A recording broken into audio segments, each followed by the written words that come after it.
আসসালামু আলাইকুম। বিসমিল্লাহির রহমানির রহিম। সবাইকে রমজানুল মুবারক। সবাই কেমন আছেন?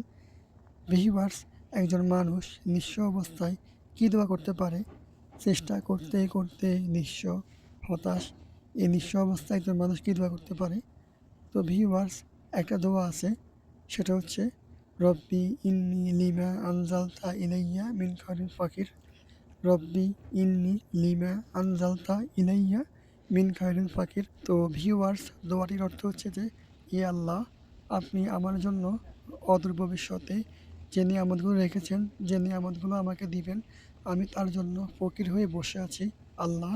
তো ভিউয়ার্স, খুবই চমৎকার একটি দোয়া, তাৎপর্যপূর্ণ একটি দোয়া। তো আল্লাহ তাআলার কাছে আমরা নিঃস্ব অবস্থায় এই দোয়াটা পড়ে দোয়া চাইবো ইনশাআল্লাহ। তো সবাই দোয়া করবেন। আল্লাহ তাআলা যেন আমাকে সহ সবাইকে দোয়াটা আমলটা করার তৌফিক দান করুক। আমিন। তো ভিউয়ার্স, আজকের মতো বিদায়। কথা হবে, দেখা হবে অন্য কোনো দিন, অন্য কোনো ভিডিওতে। আল্লাহ হাফেজ। আসসালামু আলাইকুম।